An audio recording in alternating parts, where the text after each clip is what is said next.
into the first part of this day. We've called it Soil Between My Fingers. And I'm asking, and he's already coming, French journalist Benoit EGON to join me as a moderator of this session. Good morning, Benoit. Bonjour, Benoit. Hello. Good morning to all of you. I'm very happy and glad to be here today because it's the third time I will be here at FIRA show in Toulouse. Today, the organizer asked me to organize a roundtable about what are the feelings of the farmers. What did they think about robotics in the fields? Because we can speak a lot about robots and robotics. If we forget to speak about farming and farmers, we will not go far away. For the next of my presentation, I will do it in French. Donc, merci bien de nous accueillir pour parler. Thank you very much for coming to talk about robotics. Robotics in farming, because farming is an important sector. Very often when we talk about robotics, we forget that we have to put our hands, our fingers in the soil, and that will be the theme of the roundtable meeting that I will moderate this morning. As an introduction, I would like to invite François PURSEIGLE, a sociologist in agriculture. François, good morning.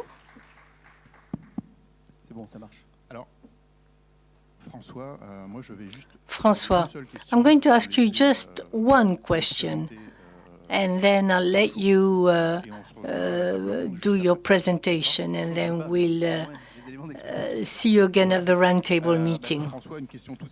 François.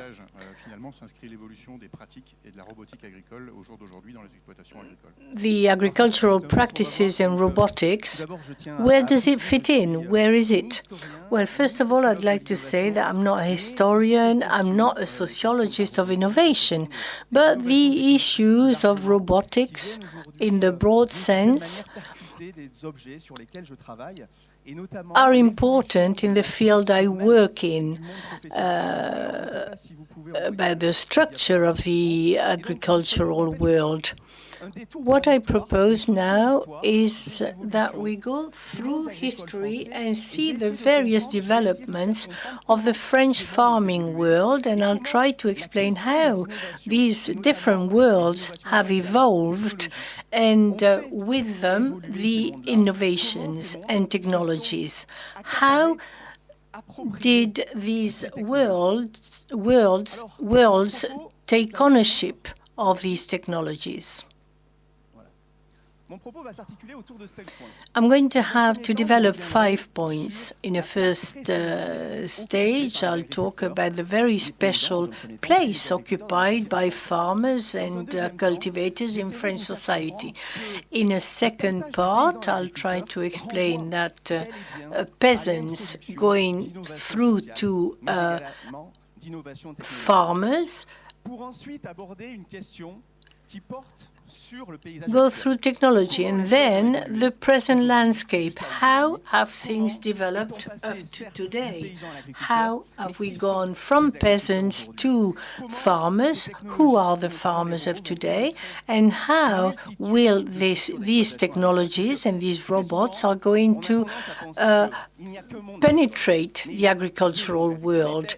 There are several worlds, in fact, and the question asked to sociologists is, how are these technologies going to become part of farm holdings, and for what type of farm holdings?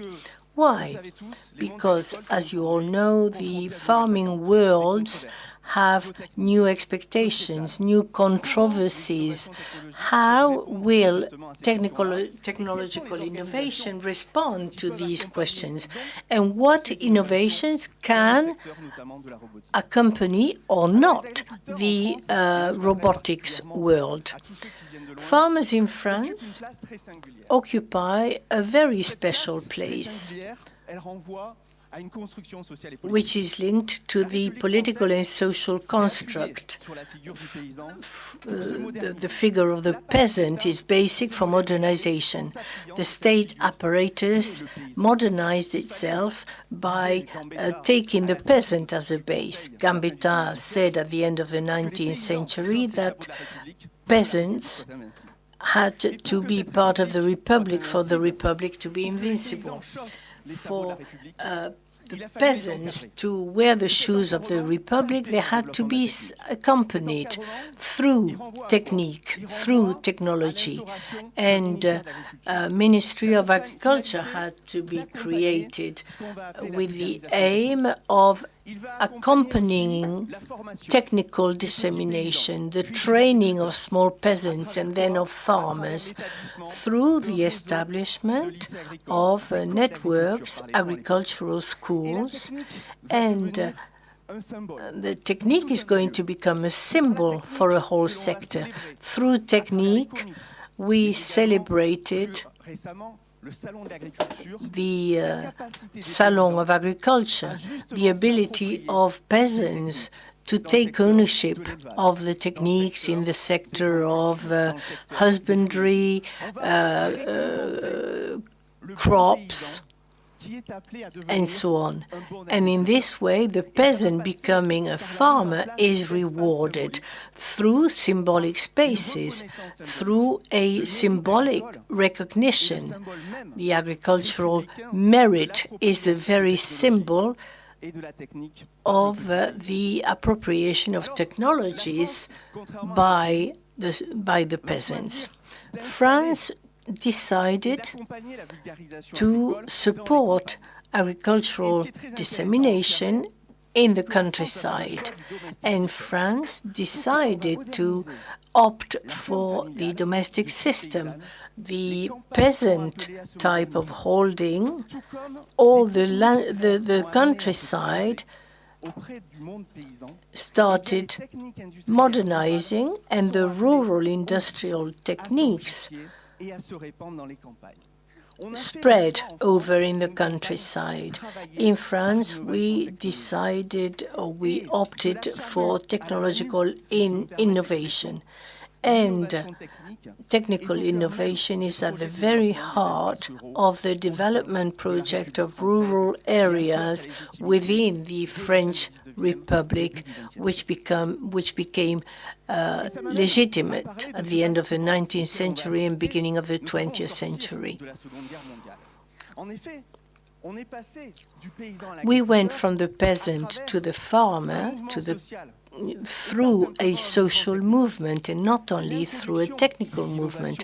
The introduction of innovation in agriculture is based on an impulse that goes back to the 20th or the 30th. And the introduction of technologies, the introduction of machines becomes a vector for social emancipation. There's a lot of literature on tractors, on plows, René Colson on motor machines and the future of the countryside. Social emancipation and is possible thanks to the introduction of the tractor. But beyond the introduction of the tractor and the machine, we introduced a washing machine as well in the farmyard. This modernization, this transition from the peasant world to a whole activity sector is based on the farm, the peasant farm to the farm holding. And heritage had to become a working tool. And this transition from the peasant farm to the agricultural holding was possible thanks to technological innovation and mechanization. The journal, whose title is Paysan, from 1956 illustrates very well the need to introduce machines, the plow, the combine harvester in the farmyard. And this introduction is possible thanks to men and women. Technological innovation in agriculture is also a family business, and we'll go back to the evolutions which affected farmers' families.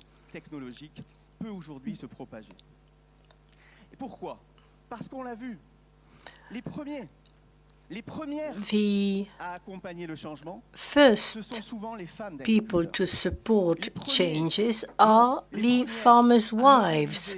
The first persons to modernize agriculture in France are the women.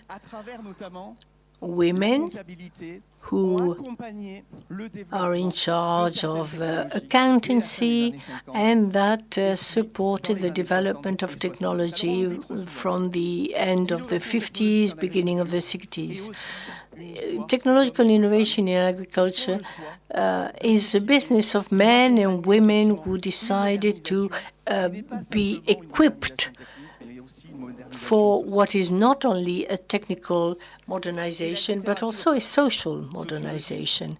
And the literature in the 50s and 60s, Henri Mandras, Edgar Morin, or Pierre Mondreux, show that the innovation processes became widespread through groups. And it is important to recall that technological innovation in agriculture, and above all in France, is based on pioneers, innovators, and then groups that are created to support this innovation. Innovation in agriculture in France is based on a precept, that of the end of individualism, the need to get organized to make sure that modernization is implemented. And this modernization must support one type of holding, the average size, the medium size holding, which is very common in France at that time, which was not as modern as large holding, but that was not as archaic as the small farms. Technological innovation, modernization in agriculture, first of all, is at the service of a holding of a family type. This led to the establishment of a modernizing reference. The farmer becomes a polytechnician. The need appears to empower individually the farmer. He must become a professional. He must learn to calculate in order to better control all the uncertainties. So the action will be based on rationalization. And we must not forget that a whole state is going to become mobilized.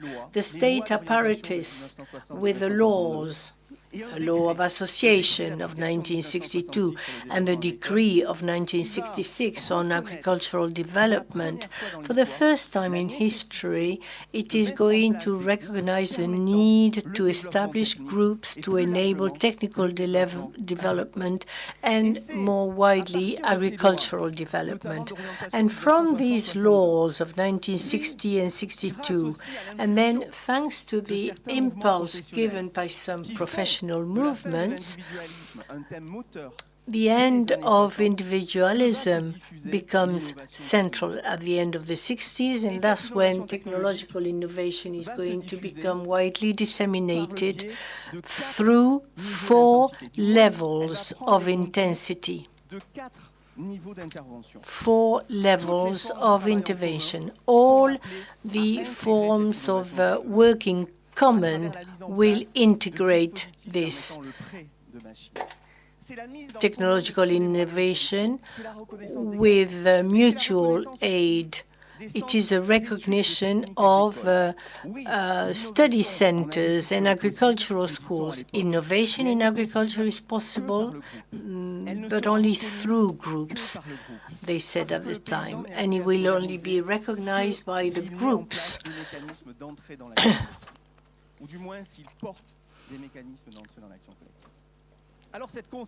So this concept of the dissemination of innovations, this concept of what we are going to call technical development in agriculture, is a development vector.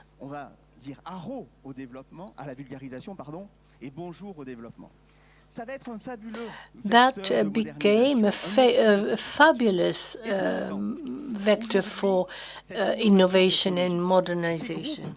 These groups that were the pioneers of this technological innovation were faced with a totally new context, that of an agricultural world that became a minority.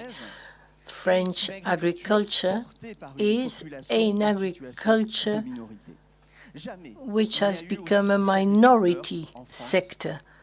We've never had so few farmers in France and in Europe, in some regions of the world where peasants were many.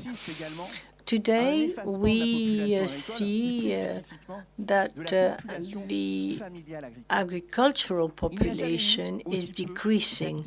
We've never had so few working, active farmers in French holdings. We see this on this graph. Agricultural work goes down and salaried activities go up. Motorization had led to a reduction of salaried work. And now salaried work is not a synonym of precarious situation. It is a synonym of acquisition of skills. And we see this process of modernization still present in spite of the decrease of rural activities.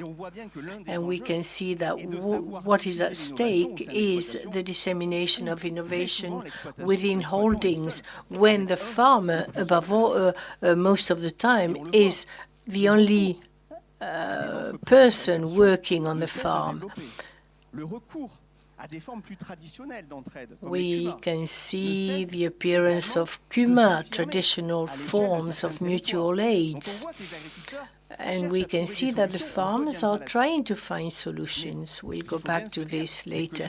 But we must say that innovation in agriculture leads us to an exercise which is less and less a family business.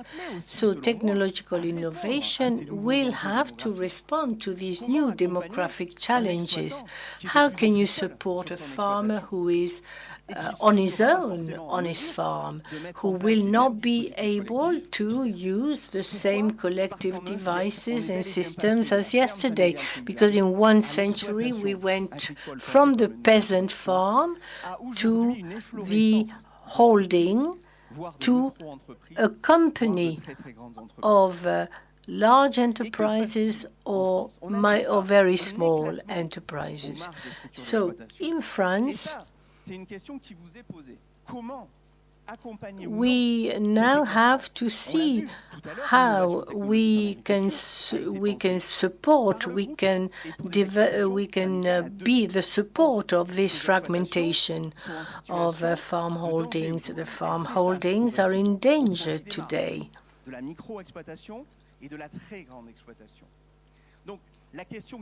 To leave the place to large holdings. So the question is now, why and who are the innovations for? The landscape, but the world scale is marked by this triple aspect. We can see that there is a small type of crop agriculture. And we also see at the same time the appearance of large, very large farm holdings. And the question of technological innovation is a very central one. So the question that I'm asking now is, what are the innovations for what agriculture in this context of a great number of small holdings? And there is a real challenge now. Who do we want to work for, and who can we disseminate technological innovation with? In France, the traditional family holdings represent only 21% of the total number of holdings.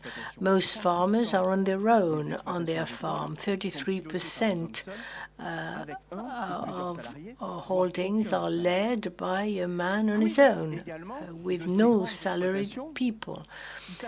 What about these large farm holdings, which represent 10% of French holdings, 28% of the turnover? The question of access to technology arises. What are the dimensions for this change we can lead to the proliferation of very large companies? We see processes of rationalization, complexification. We see the industrialization coming into this sector, which has to adapt to a changing context. We can see this. The organizational structures evolve. We can see the farmers designing societal systems which are more and more complex, like never before.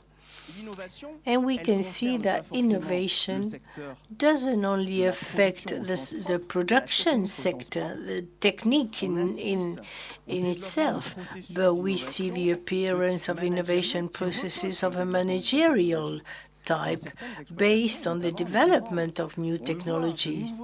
We can see new management tools appearing. We can see that technological innovation can be at the surface of this greater complexity which is present in the large companies in the agricultural sector. And we can see that some entrepreneurs use new technologies to better manage the salaried staff. We can also see a desire to anticipate as well. The agricultural holdings play on those situations of long circuit and short circuits. The agricultural schools try to anticipate today, to try to penetrate more easily onto new markets. And then a major phenomenon is that of invisibility and tertiarization of agricultural activities. A central point is also that of new societal expectations which affect the agricultural world. With new expectations, we have new technologies, innovation technologies. Because the agricultural France is not the same as it was. We can see that the French countrysides are not considered as production places anymore. We can see the crystallization of very strong challenges. We can see that French society has a desire to develop agriculture, but there is a need for economic rationality and environmental rationality. From people who go and live in the countryside and who do not consider the countryside as being a place for production. Technological innovation is expected to solve new expectations, because most agricultural sectors today are controverted.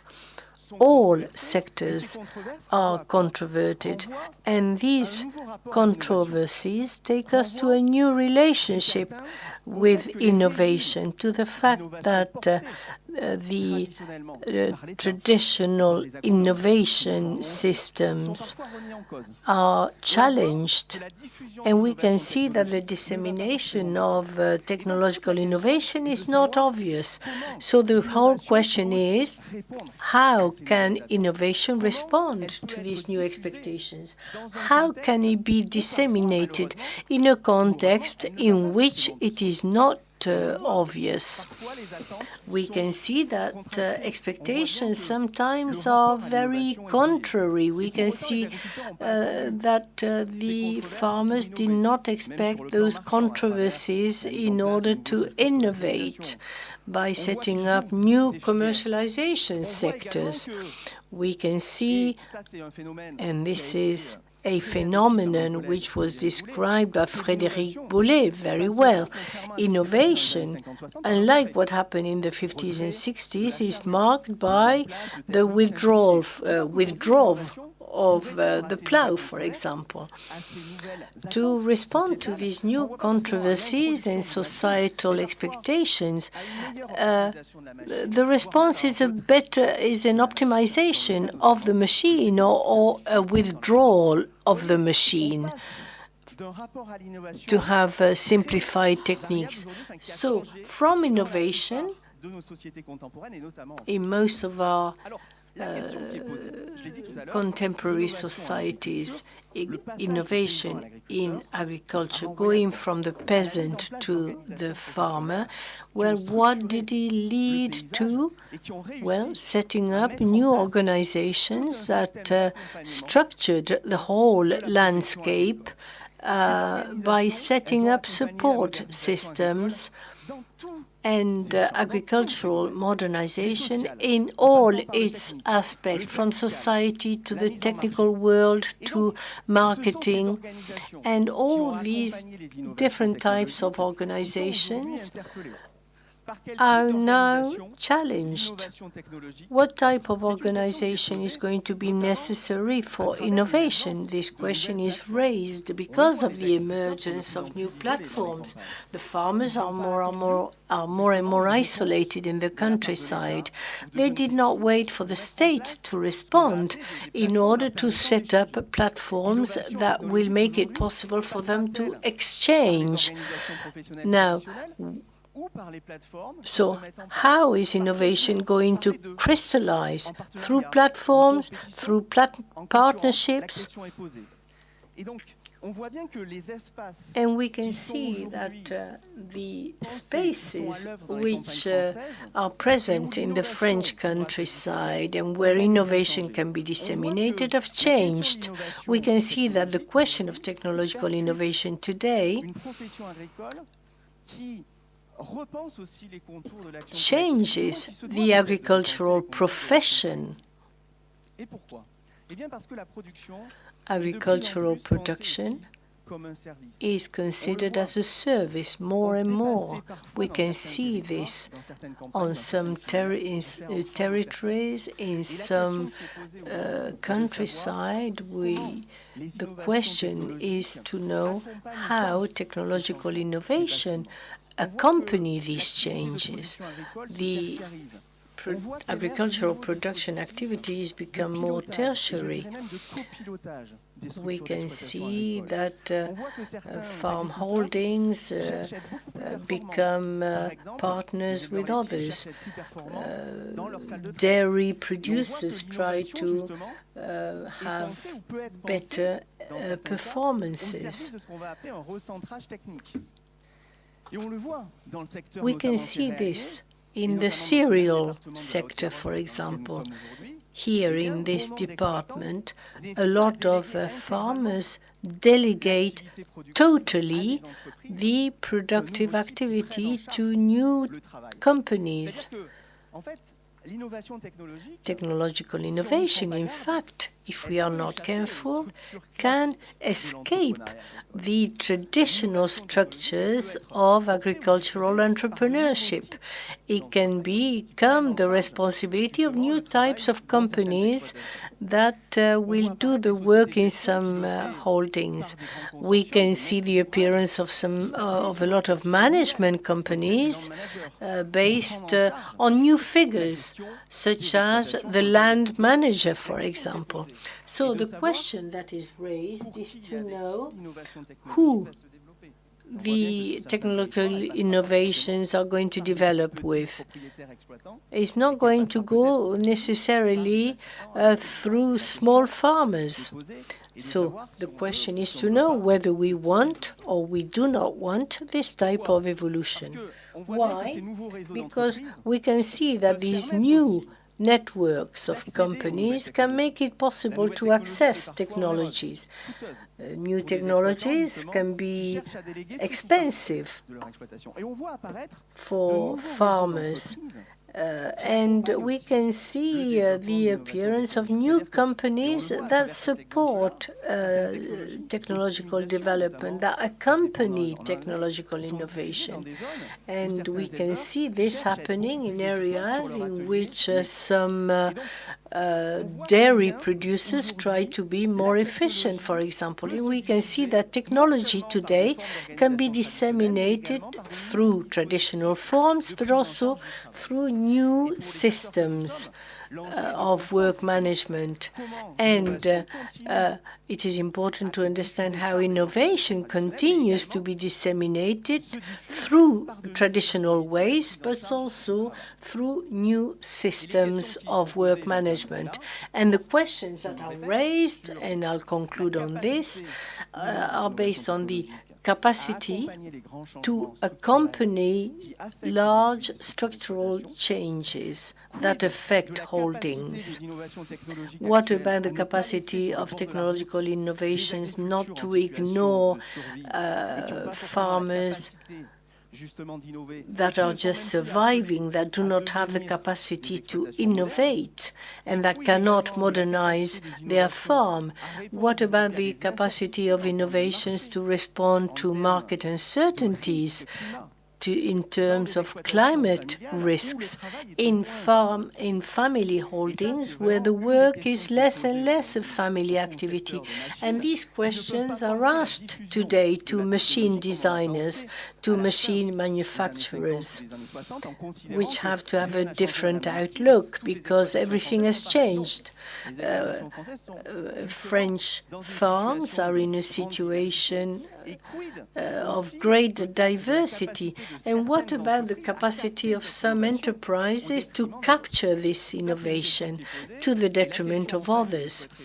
And the final question I'd like to raise is the place of new and traditional organizations in the management of these new systems. Today, the way that farmer will be able to organize or not will have an impact on new technologies. And perhaps collective actions have to be relaunched in the agricultural sector. Thank you for your attention. François, thank you. And I think he deserves a round of applause because he has done a great background work on this. We'll have a question and answer session at the end. We'll start the roundtable meeting now, and I'll ask several people to join me here on the stage. Alain PINCOT first, Edouard LHOTTE, Flavien NICOLAS. Please come to the rostrum and sit there on the stage. Donc nous avons là pour la table ronde des agriculteurs dont nous allons faire mieux connaissance. We're going to get to know some other farmers later on, but may I ask Christiane LAMBERT to join us and to come onto stage. Thank you.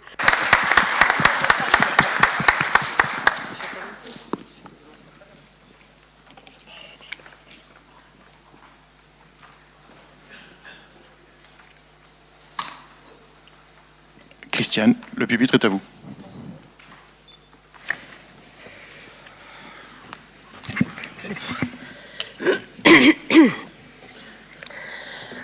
Bonjour à tous. Good morning. Good morning, everybody. I hope you'll bear with my poor voice. May I thank you all for inviting me to talk here. I have had the opportunity to meet many members of this group, and I really appreciate your work. And it's great pleasure for me to join you here. I have had a quick look at the exhibition hall, and I recognize some of the equipment and some of the people attending.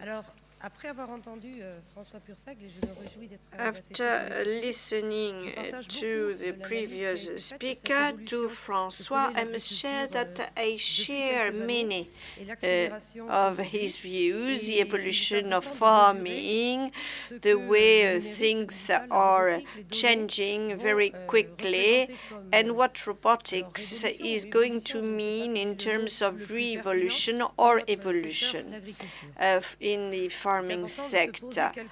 I think we should think a bit in more details of what's going to happen. Society is looking into many topics: environment, food, weather change, climate change, and all these. This corresponds to societal needs and expectations. So I would say that farming is becoming more and more central to co-citizens and to co-citizens' expectations. The farmers and our practices are looked at in depth and sometimes criticized by a society which may have forgotten some events that happened over the course of time. That is to say, times of lack of food, poor field and stable productivity, which means that it was very difficult to afford enough food and to offer enough food to our co-citizens. But this has changed, and we have got enhanced opportunities thanks to digitalization, robotics, new types of platforms. I won't quote here, but you know what I'm mentioning and what I'm referring to. Animal welfare is something new, which didn't even come to people's mind 20 years ago. And the matter of the use of phytosanitary products and the impact due to their overuse, the climate change, are as many topics, as many subjects of great interest and of great concern to the farmers. This may mean different types of services, added profits when producing biomass, for instance. And all these new challenges include the opportunities given by the interest of consumers for the organoleptic taste of food.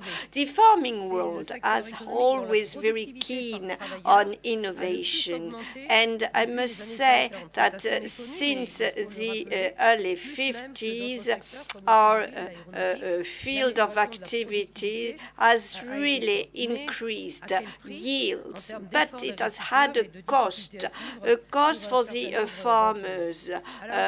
Great efforts have been made by all the farm holders and farm holding operators, and the solutions of yore have and are still inspiring us. But tomorrow's farming will be totally different, of course. Innovation solutions are mandatory levers in order to answer all the pending and current challenges, and we need all the technological bricks in order to build a complex, combinatory, linked, connected solutions, as INRA experts would say. And we have to try and better reconcile quality, yield, and protection of the environment, thanks to new skills, thanks to a better collection of data, thanks to new communication means, thanks to networks equipped, thanks to better equipped networks. The challenge also means taking on board as many farmers as possible, for them to become fully aware of the need for appropriate training or long life learning in order to change the farming world. And we need the involvement of all these groups of people in order to jump on the bandwagon.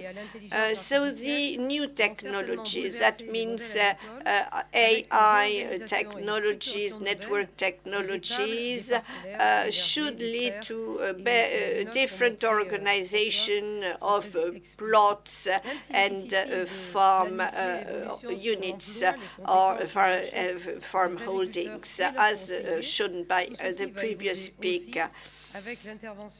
Let's not forget that new stakeholders will also join in, and how to be successful in the future. It doesn't really mean that jobs are going to decrease in numbers. How to reconcile the introduction and development of robotics with the creation of jobs? How to, well, look at the bank world. I mean, the cash dispensers have not suppressed the number of jobs in banks. There are 4 times as many workers in banks today than what we had in the past. So this should be the case too. This could be the case too in the farm world. But we also have to design adapted tax tools, and we must adapt the farm holdings to. I refer here to one of the slides shown by François.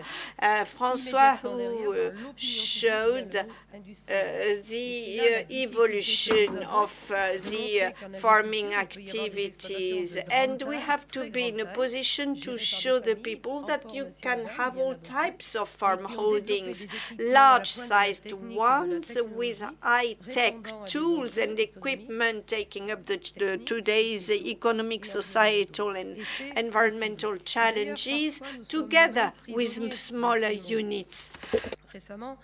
And quite recently, we have had the opportunity to host, to welcome young junior engineers coming from a consulting company and bureau. And these young people, these juniors, told us, oh, how industrialized it is, how sophisticated it does look. I mean, they were amazed, but it wasn't really, didn't really sound like a compliment to us. And so it clearly shows that the social and societal acceptance of farming and of agriculture is at the core of the evolution of our field of activity in light of the introduction and development of automation and robotics.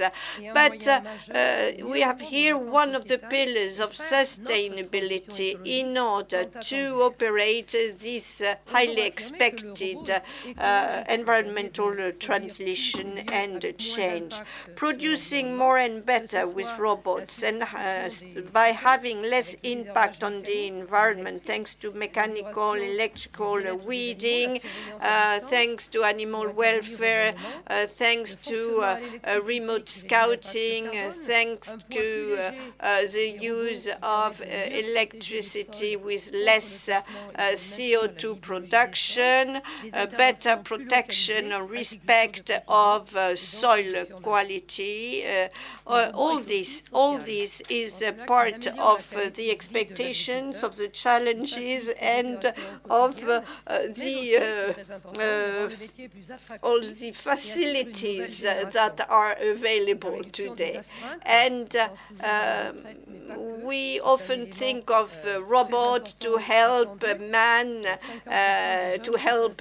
in their daily activities. This is true for milking, cow milking, for instance, of course.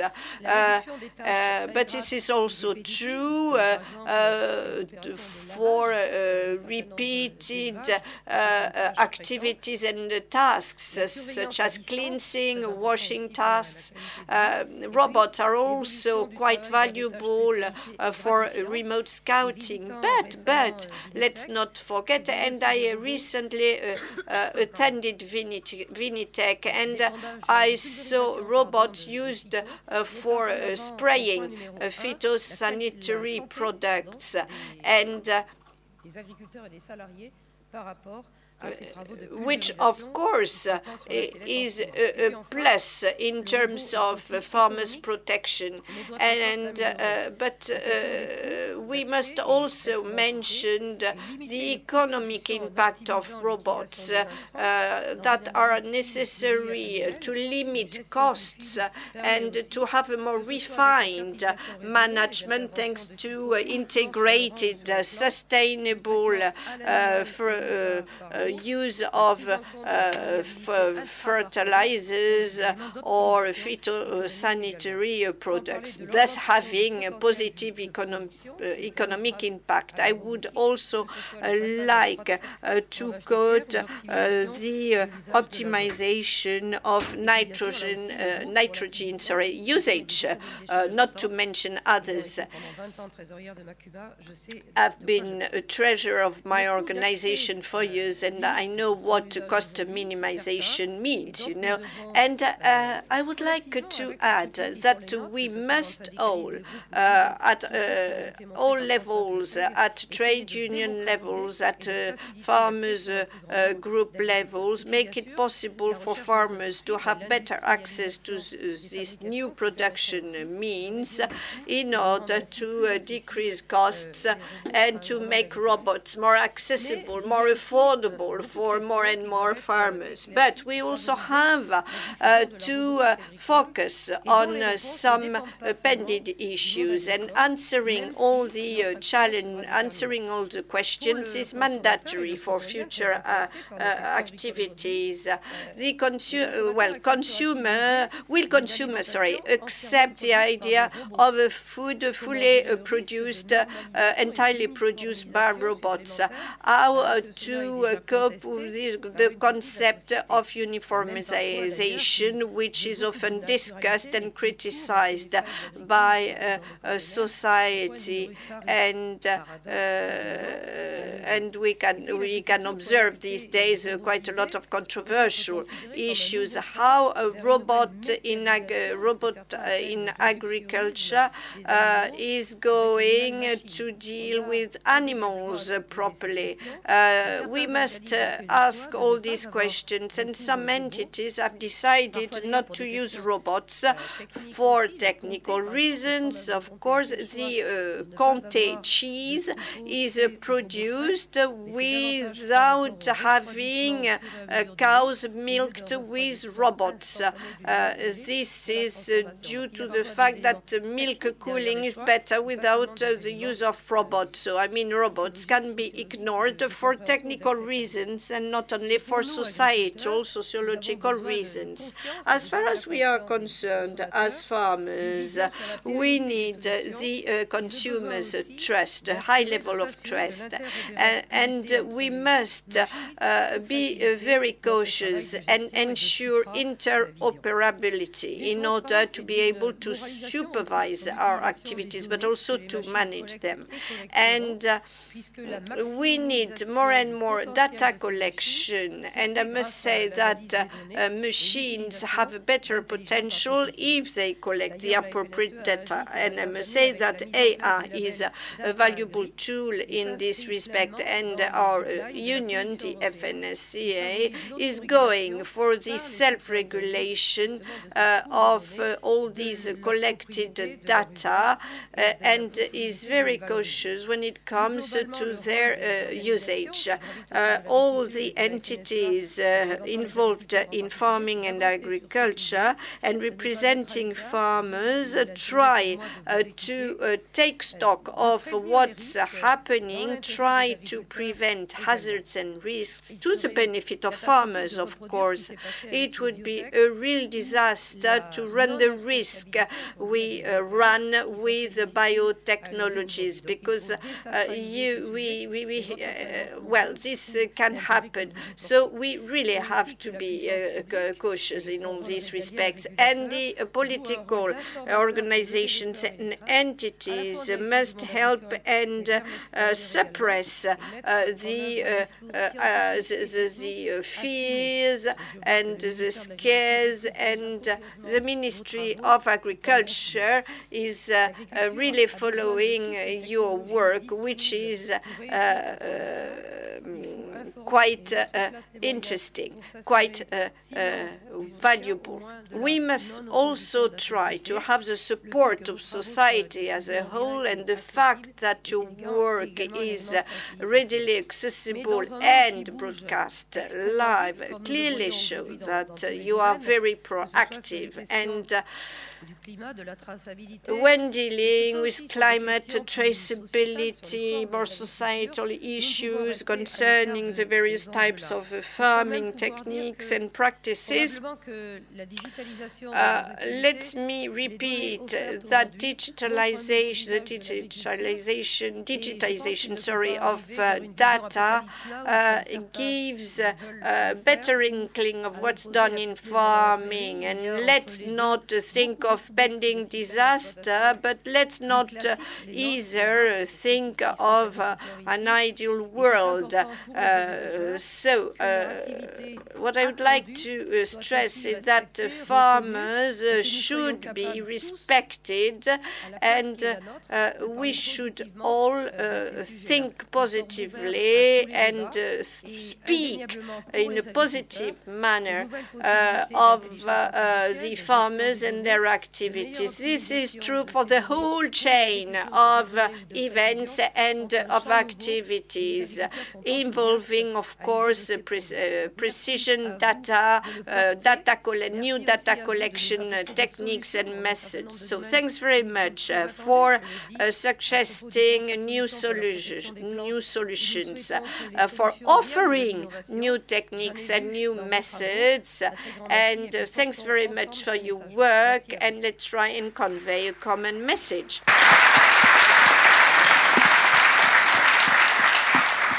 Merci Christiane Lambert.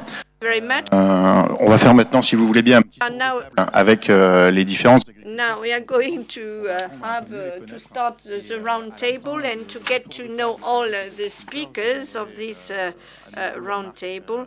And then I'll ask Marc and François to come back on stage in order to comment on what's going to be said in a minute, and also to take part in the Q&A session. So let's start with Alain.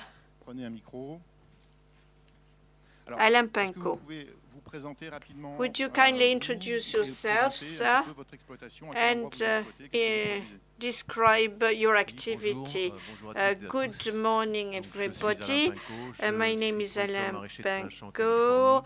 I work in California, field vegetable production, open field vegetable production, cauliflower, broccoli, lettuce, green lettuce, etc. We produce under two modes, organic mode and traditional one. And our unit is family held, and we have got a partnership inside our own family, actually. And we have integrated all the functions down to marketing.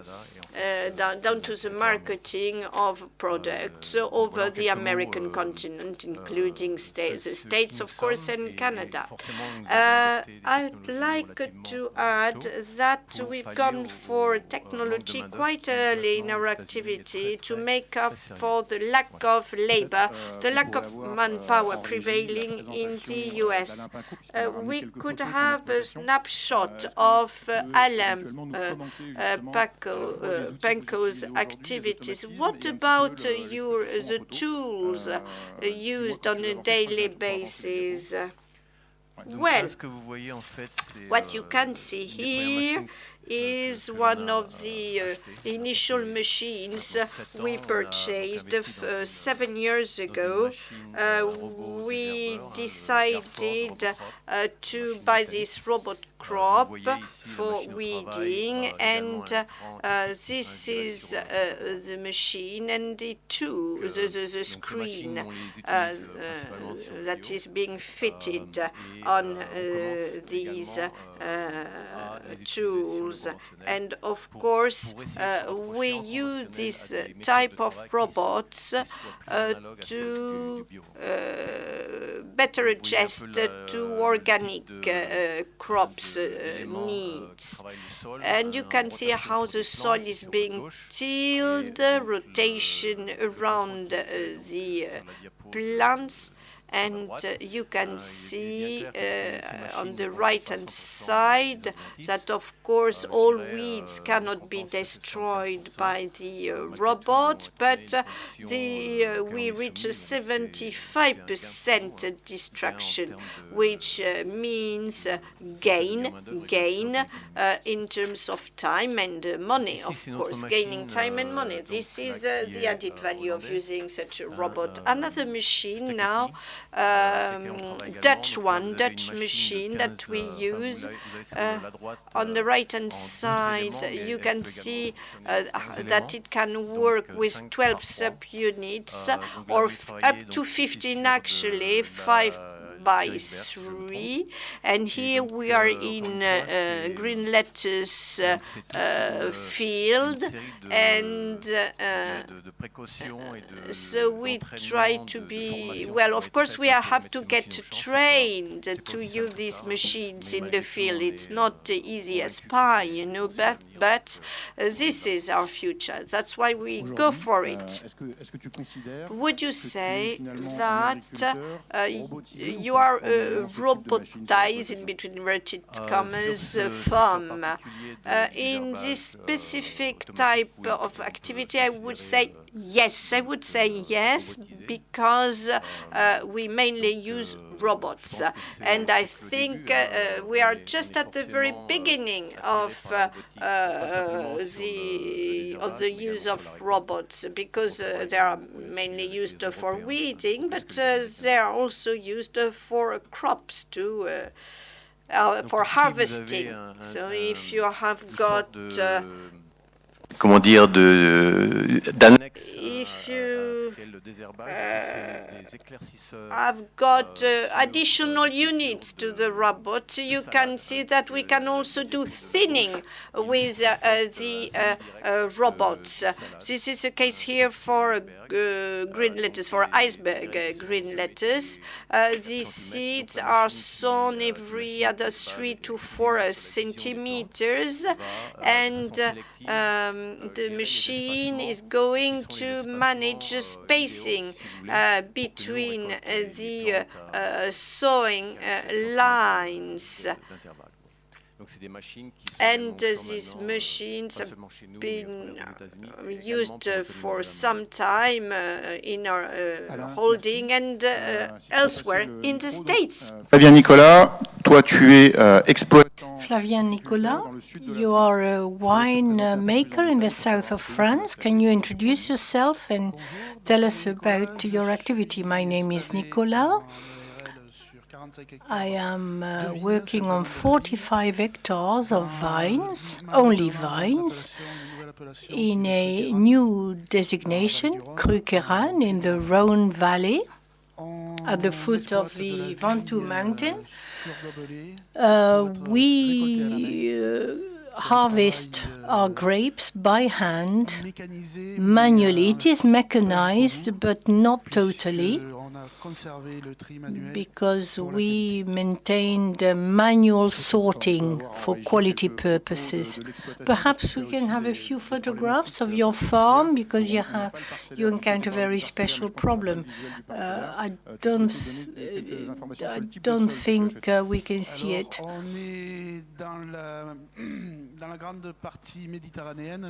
We are in the Mediterranean agriculture area. We have big stones in our soil, which reflect the heat in the evening, but which are a great disadvantage when you want to till the soil. And with this type of Mediterranean soil, the soil, the earth hardens very quickly in the sun. So you can see the vines becoming mature there, and we have to remain close to the ground for wind reasons, because we have the Mistral wind there, and to avoid the vines bending too much, we keep them low. Are you a user of robots on your farm? Not at all. I do not use robots at all.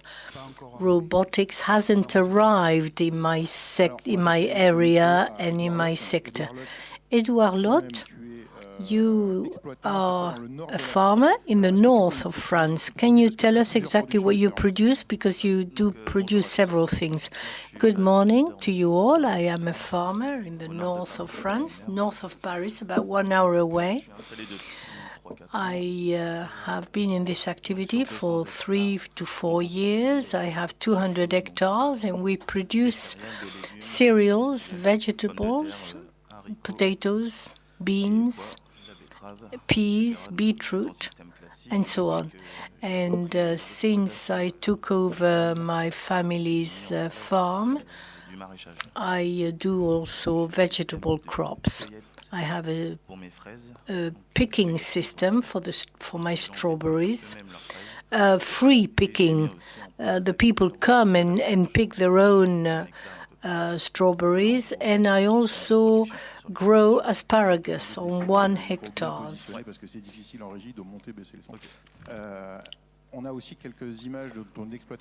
We can see some pictures of your farm, because you're not really into robotics, but you have invested in the acquisition of machines to pick up. I am going to pick my first year the following spring. I invested in this machine to help me do the harvest, because we have a shortage of labor, and I hope this machine will enable me to save, in inverted commas, 1 to 2 people to pick the asparagus. Is that robotics for you? Well, it means a big development for us. I haven't used it yet, so we'll see next spring what the result is. But the asparagus are covered with a sheet. The machine goes over it, lifts the sheet, Then the asparagus will be picked, and the machine puts the sheet over the asparagus again afterwards. On the farm, we do not have robotic equipment. We have the GPS, but that's about it. We have another person here on the stage. She's a farmer. Christiane LAMBERT is president of the FNSEA, but she's also a farmer. Edouard LHOTTE, I must tell you, I've seen this machine operate in Maine-et-Loire, in a producer's farm, and it's been working well for 2 years. It goes very slowly, so you have to be careful not to go down. The temptation is to get off the machine while it's going. I have 106 hectares of crops, corn, maize, rapeseed. We have 235 sows. We have a few robots, and in pig rearing, robotics were useful for the distribution of feeds for all animals, really, all types of pigs, except for pregnant trees. It's good for thermal regulation as well. We just regulate the temperature in the most recent buildings, which enables us to reduce electricity bills as well. It is used as well in agriculture. We don't have any robotics for crops because we are in this CUMA cooperative system. We have 3 young farmers coming to this CUMA cooperative now, so we think it's going to be fresh blood and they will be willing to have robots. And we have tested also the animal, the pig well-being with an app created by our cooperative. And it's interesting to study the animal behaviors and the behavior of the piglets in the new buildings. Their social behavior, aggressive behavior, and to compare it with the technical facilities. We have automatic machines to wash the rooms. It's important for biosafety. And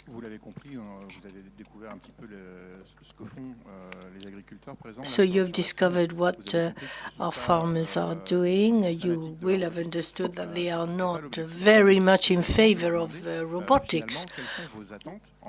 So I will ask them, what are your expectations in terms of robotics today? What do you expect from a robot in agriculture? How can a robot help you? What do you expect from robotics? Our main expectation is labor saving, mainly. That's when we want to have a machine that works well, that optimizes our system. So obviously there is an adaptation period which is necessary. As was said by the previous speaker, some machines have to adapt to what we do, but we have to adapt to the machine as well, and that's the main point, probably.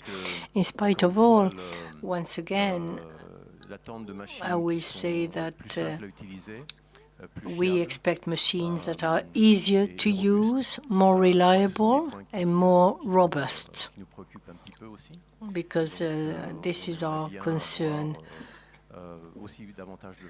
We would like to have more choice as well in terms of brands. because it's limited at the moment. We'd like to have more options, more possibilities in the categories of robots that are going to be made for agriculture. A need in terms of labor, in terms of offer as well. You need to replace the labor by robots.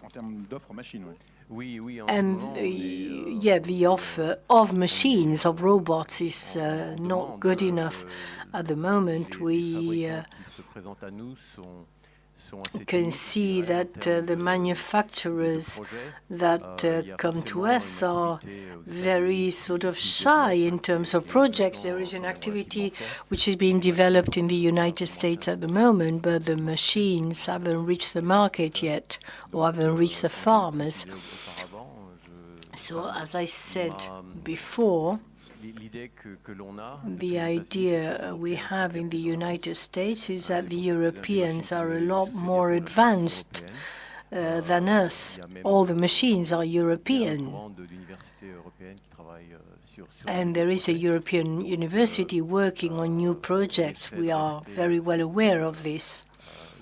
So we try to remain open to all of you so that you can propose new machines to us. Nicolas, what are your expectations in robotics, in viticulture? Viticulture has usually got a different vision compared to the rest of agriculture. We want to increase our quality because it's always important to increase quality with the technical developments as well as with the ecological development. And we can make some savings in terms of labor as well. We've known each other for a few years. Last time we talked about robotics. Well, can we consider that the spraying drone is a robot? This could be interesting for you, couldn't it? Yes, the spraying drones look interesting to us. We thought of it this year because we had unusual rainfall this year. We couldn't go into the plots. We lost some harvest as a result, and we had to use a motored wheelbarrow, and we had the sprayers on our nose, and so the job was not really ideal. And it is true that a spraying drone, 20 centimeters above the vines, would have saved a lot of plants and a lot of plots. Unfortunately, in France, we have problems with the legislation because air spraying is forbidden, so this solution is not available at the moment. So this is a call for public authorities. It is authorized in other countries, but not in France. Just one remark, which we presented in the law for food. Air spraying is highly polemical, and an amendment has been voted for this to be possible, but it was limited to organic agriculture and for the holdings that have the high environmental value certification. It is forbidden for everything except for certification and for organic agriculture. Well, the door is open.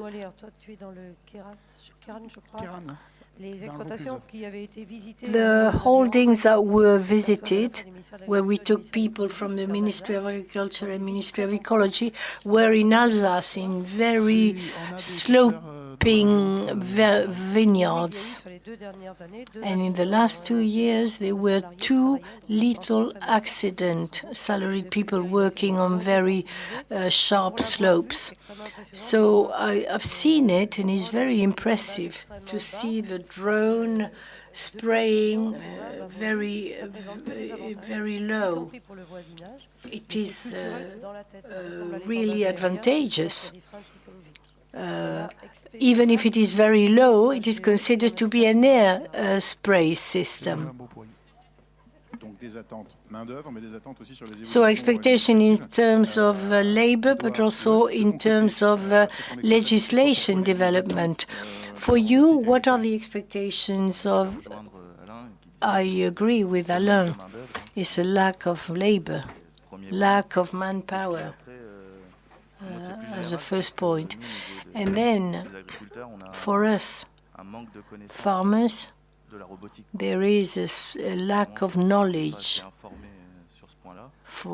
of robotics. We are not sufficiently well informed, and it is a handicap for us farmers. My father that I worked with, I'm still working with, if I tell him that I'm going to put 3 robots in the field tomorrow, it's going to be complicated because it's not part of the tradition. But the new generation is going to make it, is going to manage to do it.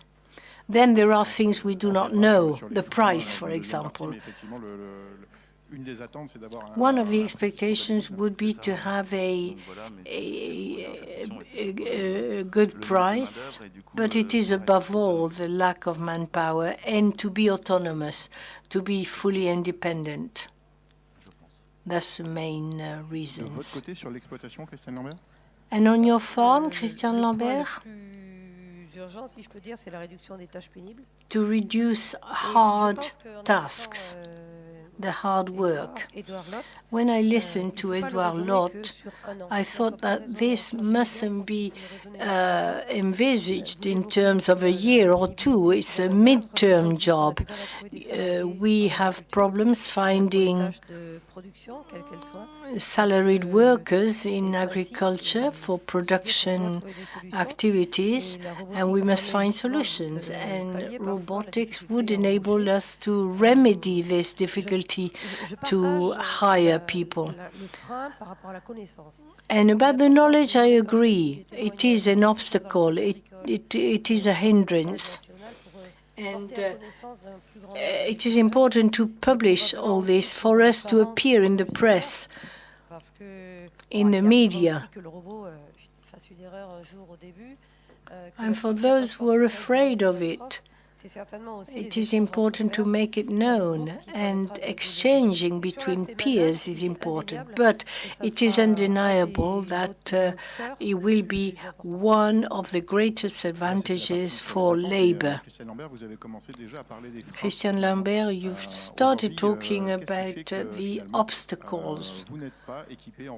So why are you not equipped with robots? Well, in livestock, it is easy to adapt the buildings when the buildings are new. But when we design a new building, we include all the innovations. That's the advice we can give to the young people who build new farm buildings. We advise them to anticipate and to do their buildings compliant with the standards of 2025, because there are technical hindrances, technical breaks, which then make it a lot more expensive to integrate robotics. It is when you design buildings that you have to do it. It's a little easier when you have crops, indoors or outdoors, because you can add the new facilities.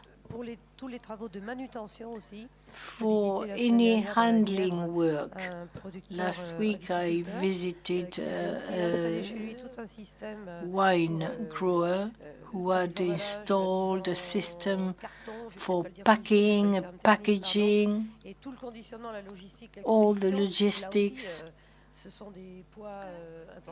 All these are heavy tasks, hard for your back, and that person had envisaged to have robots to reduce the difficulty of the job. because the farmer's daughter was the one who helped him. Edouard, do you know any breaks, any obstacles? You have one concern about theft. Yes, we talked about this indeed. I'm going to talk about robotics for vegetable crops.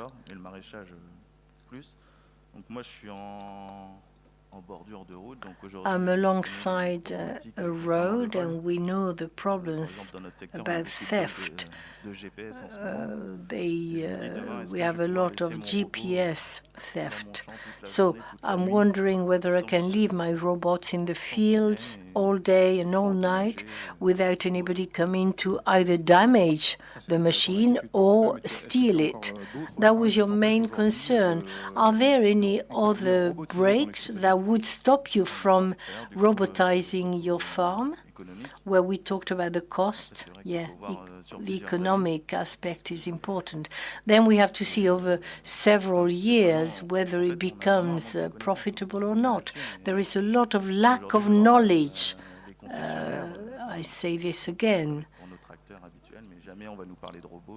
because our usual manufacturers of tractors and so on will never talk to us about robots and the prices of robots. Nicolas? I am convinced by demonstrations.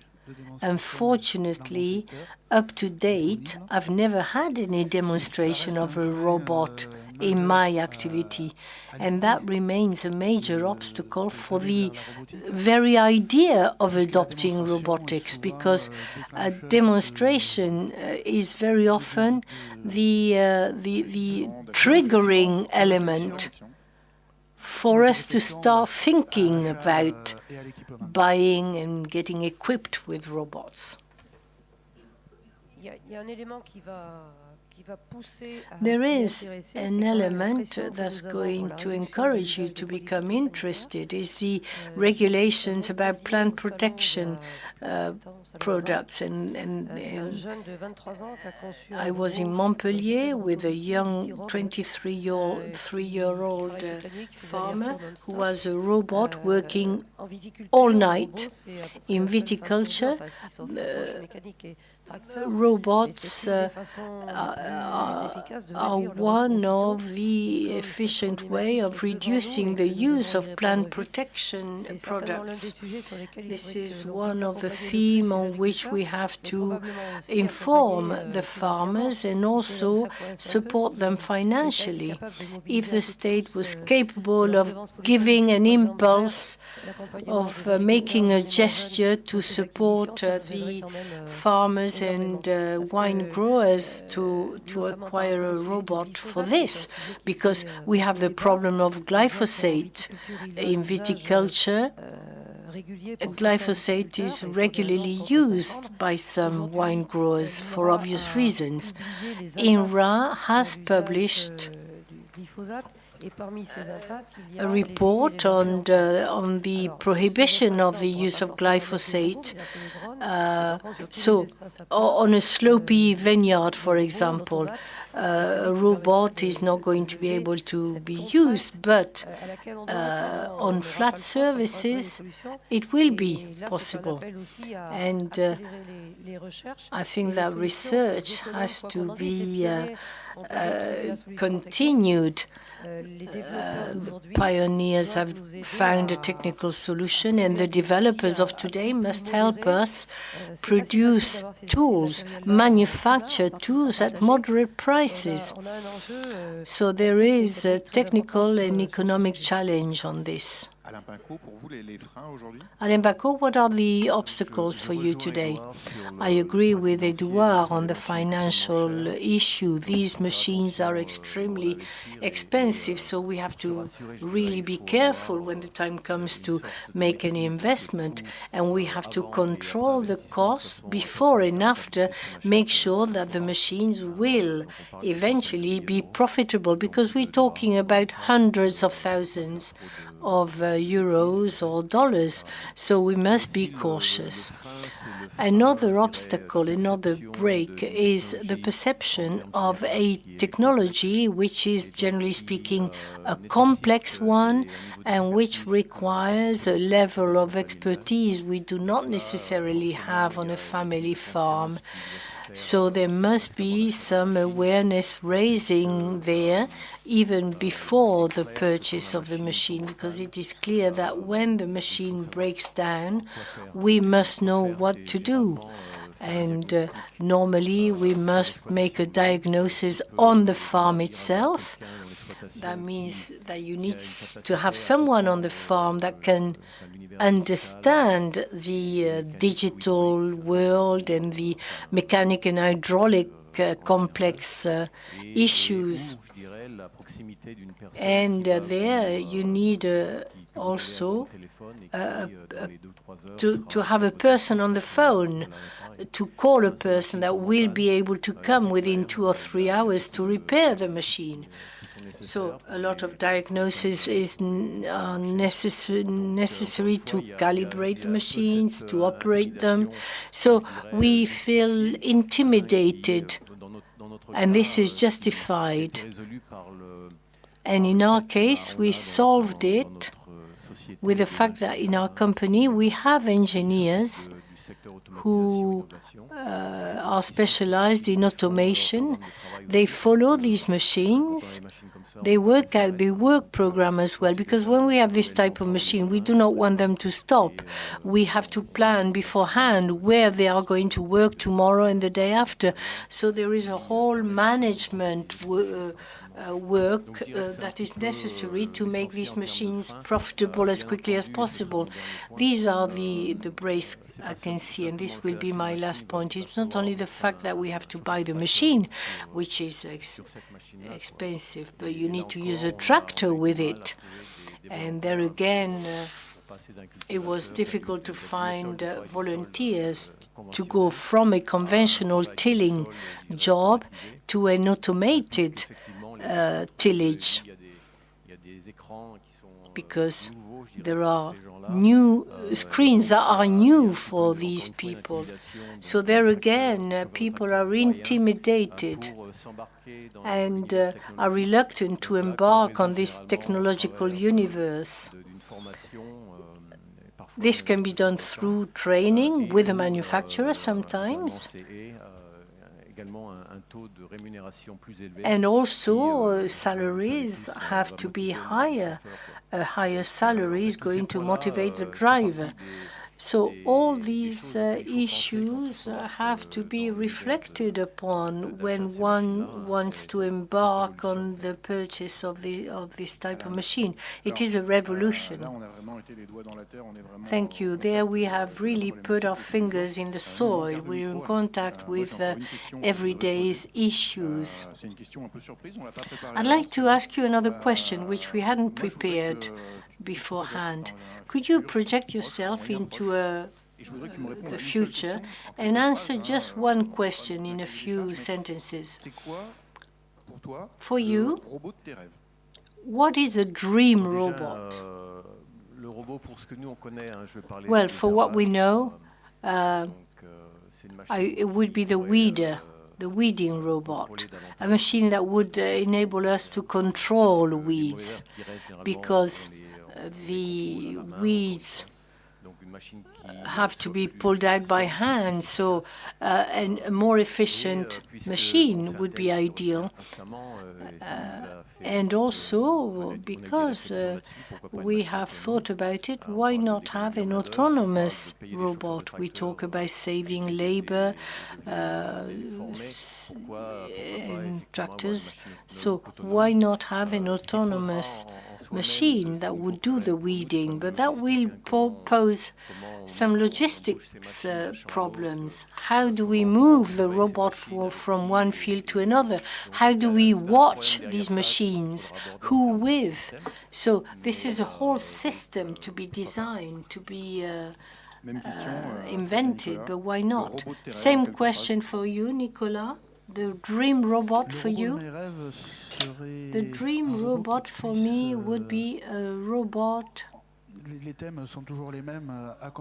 that would be able to accompany me in controlling weeding, because glyphosate is not going to be totally forbidden. A robot that would help us not altering the technical routes in our fields and vineyards, because in viticulture we have plants that live dozens and dozens of years. So it is necessary to be able to work the land and the plants for so long.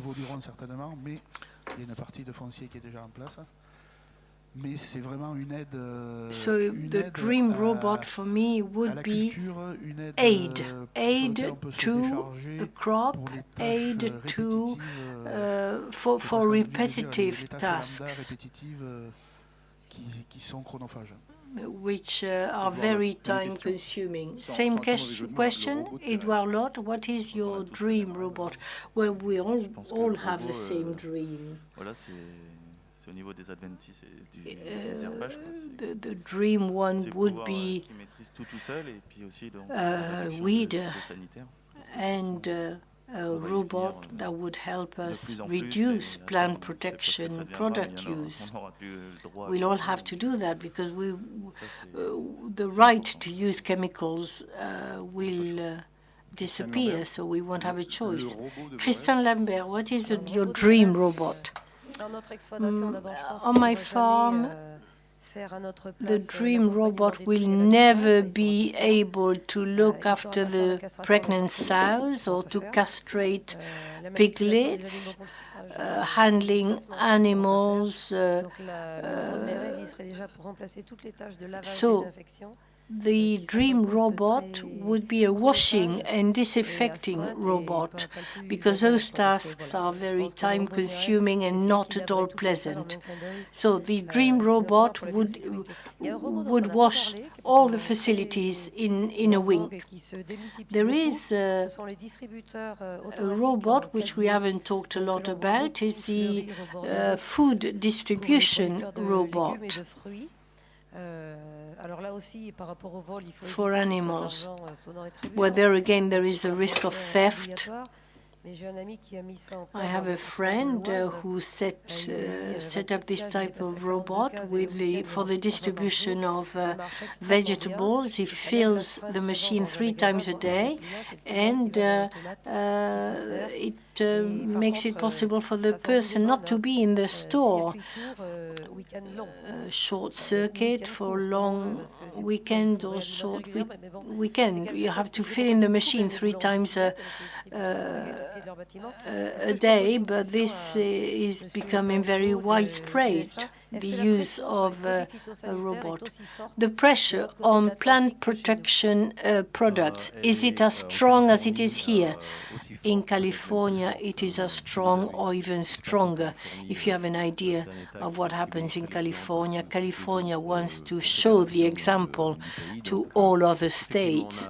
And indeed, our ingredients are controlled, watched under the microscope. Every year, active matters are withdrawn from the market. We are more and more limited. That is why at the beginning I said that our weeder robots are used conventionally, because we know that in the short medium term we'll have a production system that will be greatly influenced by what we do in organic agriculture. François PURSEIGLE. Et je pense qu'ils méritent un applaudissement parce que faut les réveiller là.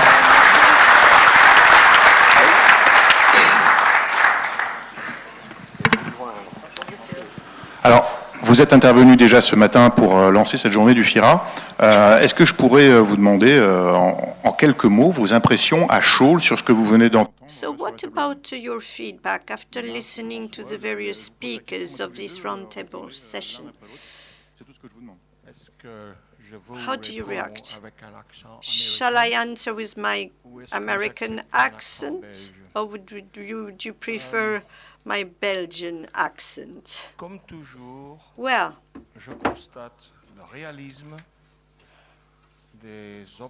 operators are, of course, realistic wherever they are, in California, in the north of France, in the south of France.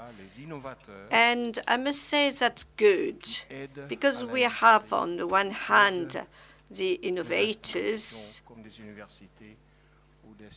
working together and supporting university research centers and startups working in order to tune their products, their achievements to farming needs. And I'd like to thank them all, actually.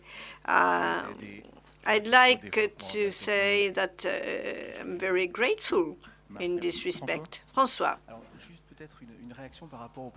Vis-à-vis what has just been said, I would add that the use of robots cannot be limited to the topic of social acceptability. We have to remember that there are also attached political or economic challenges. We have to clearly know what we want and for what.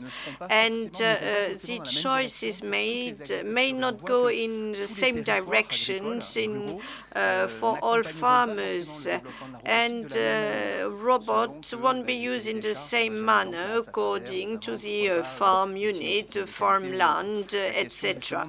And so the evolution of specifications is going to be a real issue in the future.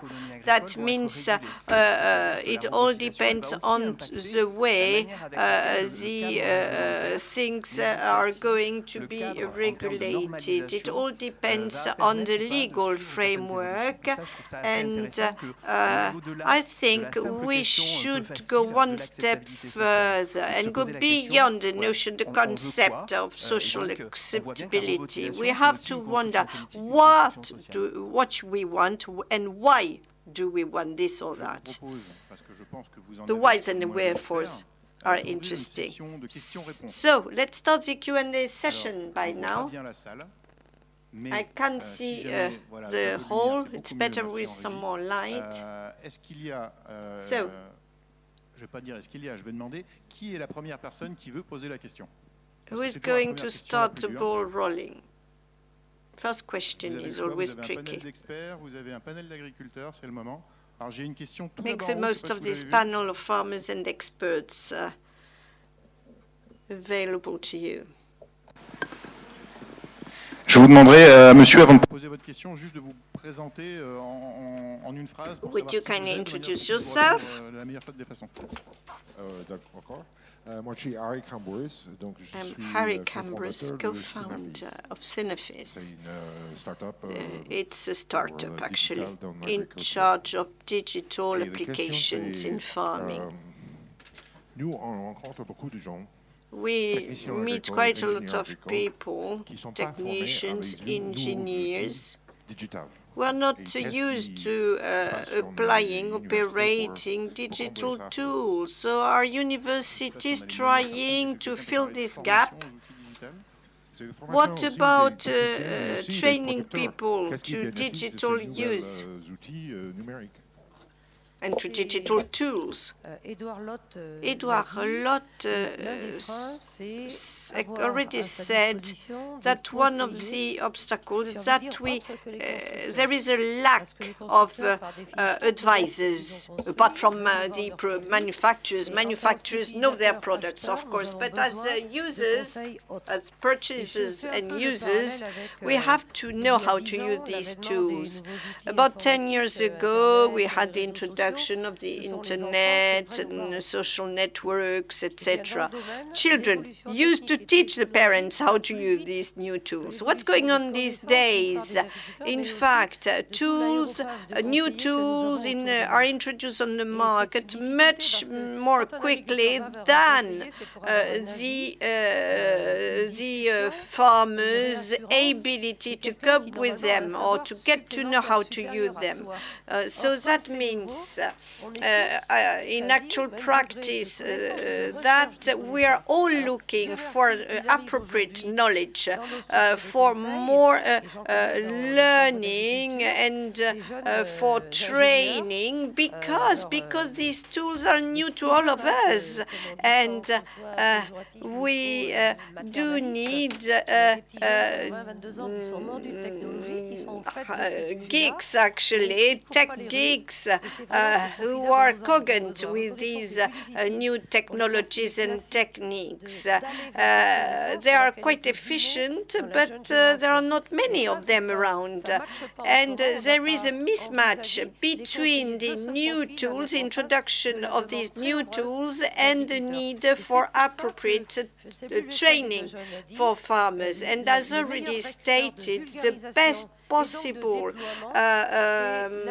vector to disseminate the knowledge, that's field visits and on-site demonstrations. And all the videos available on the internet as prepared by manufacturers and farmers themselves are additional valuable tools. But what about training? I mean, we have to update our knowledge, and we have to learn about new concepts in order to well use these robots. I mean, because there may be faults, there may be technical hitches that always occur at the wrong time in the year or moment in the day. And that was the case ages ago with tractors, but it was easier with tractors because the farmers could manage with his own tools, and which is not at all the case when you have a robot on your farm. A robot is a kind of computer on wheels, actually, and you have to be able to manage their faults, and well, it's the same with a washing machine, I would say, but or a dishwasher. But I think that the fear of having an inappropriate and untimely fault is something which is quite a break, an obstacle for farmers. Thanks very much, Mrs. Lambert. Marc, you wanted to say a few words about training. Well, in the States, there is a new type of higher training or higher education, halfway between the purely theoretical higher education system and what we would call the HND or polytechnics type of schools, polytechnics, English-wise type of school. And I don't know what situation really is in California, but we have in the Midwest new degrees, new diplomas aimed at offering the knowledge and offering degrees in this respect. And it's because farmers turn to these dedicated higher schools of more technically oriented in order to adjust the training, the syllabus to their own needs. And I mean, some youngsters do not really want to have a PhD and to go for longer studies, but some of them prepare to work more concretely, but they have to be equipped with the appropriate tools in order to succeed. And this is starting in the States, in some American states, but it's not the case yet in China or in Latin America. Belgium is doing something in this direction, is trying to fill the gap in terms of education and training. I don't know what's going on in France in this respect, but well, I am a researcher lecturer at INP in Toulouse, and I work more specifically at NSAT, one of the schools part of the INP, which is a kind of higher school of engineers. And our colleague has clearly said that things were evolving. There are more and more chairs, university chairs, dedicated to all our topics.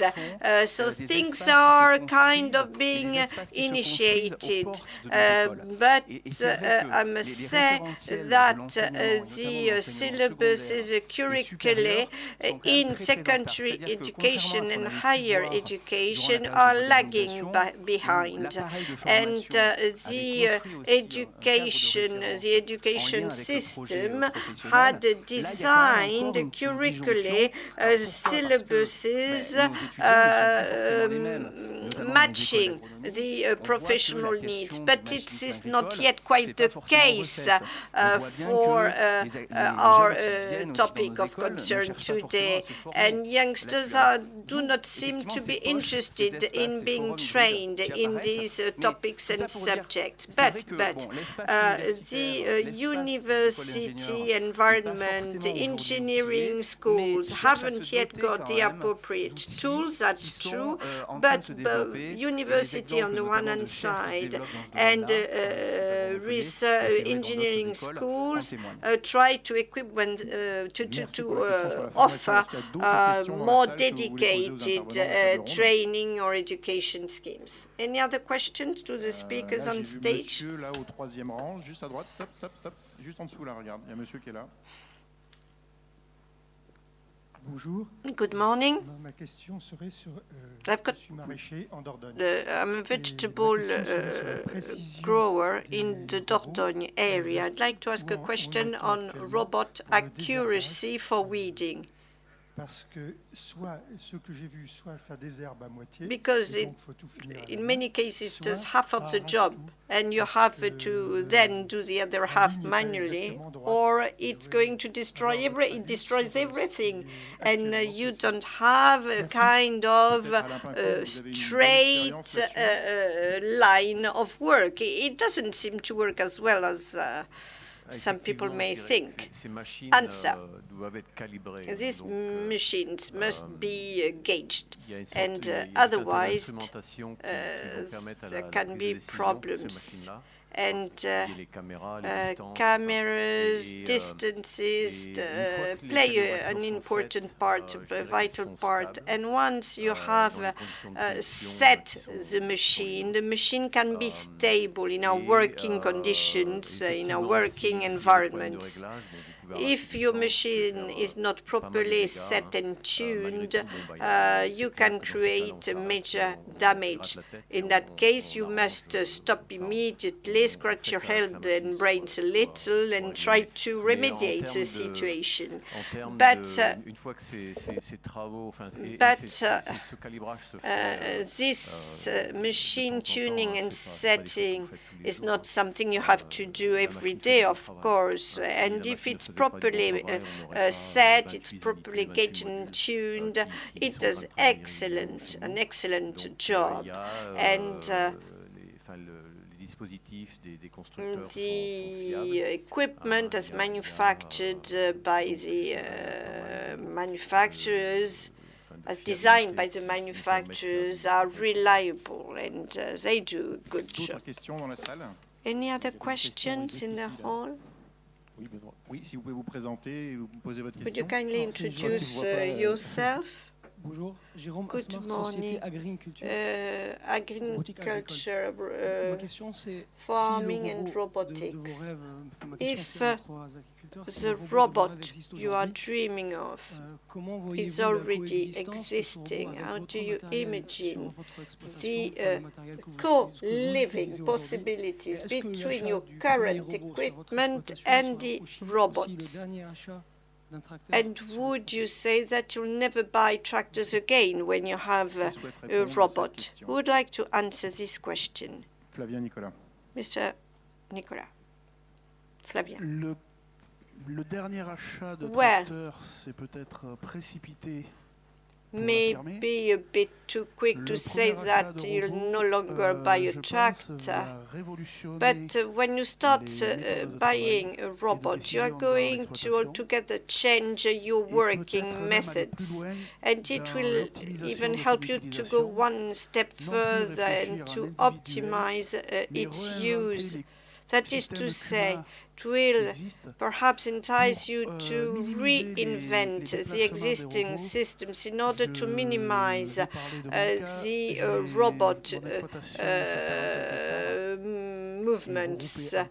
In fact, I have reorganized my plot. I have a big plot up to 16 hectares. It's a big subplot, and then I have 20 kilometers between the two ends of my holding, my farming unit. Might be a good idea to try and optimize the use of the robot between several farmers, between several plots, and the uberization is also another point to be taken on board. When a robot is being introduced on a farm, well, when it's introduced, when it means that you have to think of the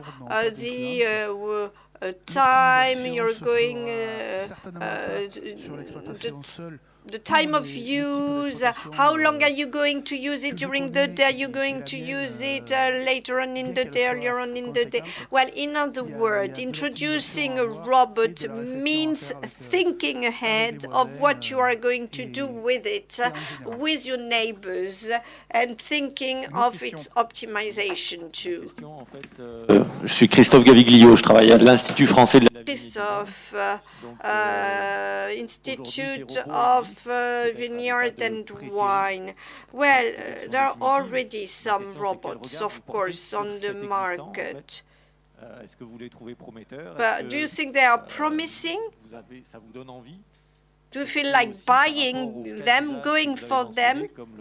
And when going back to the weeding activities, for instance, do you think that robots are going to help you and suppress glyphosate, for instance? So are you ready to change your technical choices? Or else. So I think that's important questions we must ask ourselves. Are you, do you mean on vineyards more precisely? Well, why not? Well, that's my pet subject, but I know there are also robots for other applications. So my question may be broader, you know. And I'm mentioning here self-steered machines, self-steered robots. We have never seen of such appliances or equipments. An additional constraint I'd like to mention again is the location of our holdings and farming units. We are on Mediterranean soils. They are not easy soils to till with they are very hard, lot of pebbles, etc., as I say during my short presentation. And in the last 3 years, there have been major changes. New robots have come onto the market, and for vineyards, there have been major evolutions, and I'm sure we'll go for this type of equipment very soon. The tractor we have had for years had been designed to work for pulling. Tractors are now more and more self-steered and can be fitted, equipped with a wide variety, wide portfolio of auxiliary tools. And when it comes to robots, things are different. A lot is to be designed, is to be created to have robots efficient in the field. Well, the topic of robots raises a lot of new questions and new issues. We can think of dream world, dream robots, etc., but robots have to land onto our farms and holdings and start working too. And as said by Flavia, when a robot comes on to a very small, narrow plot, we have to try and optimize its use. And the Chambers of Agriculture in Brittany presented an initiative entitled "My Plots Are Exhausted." What did it mean? It meant that in a region where cattle breeding prevails and where fodder production is also quite essential, it was very difficult to achieve the expected results due to the organization of plots, due to the land use, new land uses. And there have been major scattering of farmers. The plots have been kind of divided, broken down, and the point was to try and optimize the use of fodder produced. And you know the situation in France concerning land property, land use, plot division, etc. It's been a major concern. It's requested major work to farmers in Brittany because the uses, the land uses were evolving, had been changed, and by doing so, by succeeding in this direction, a lot has been achieved. But when looking at the big pebbles that we saw on Flavian's vineyards, I just wonder what could happen with a robot. When I saw robots in full action, it was on flat soils, on flat surfaces. So, I mean, the problem that we have to try and optimize things, streamline the organization, try and have a kind of squarish plots and not distorted plots. But it also means sharing the same goals with your neighboring farmer And this also means thinking more territory than individual use, territorial use than individual use. That's the point. And when you know the neighbors, when you know when you know what they want, it's easier. But it takes time to get to know your neighbors, to get to know their expectations and their goals. That means probably taking into account work organizations, which should have a cascading effect. One last question in this roundtable. Well, good morning, Alexis. I'm working for Universal Beauvais. Thanks very much, Mrs. Lambert, for partly answering my question, which is the following. How do you manage to feed the needs back to the various entities and organizations? We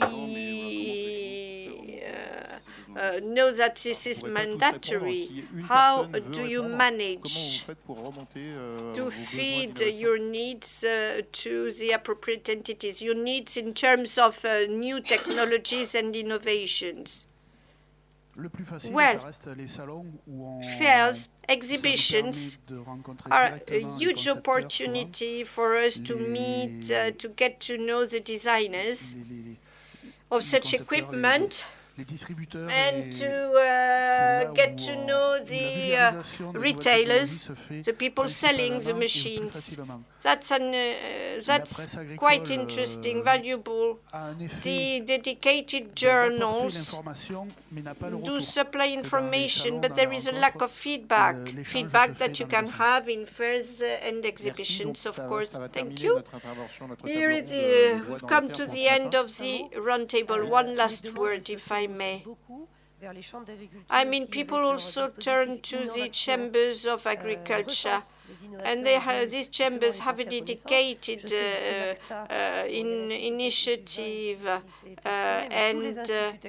or to try and answer the farmers' needs. FNSEA is also on the watch, so to speak, and in order to answer the new needs.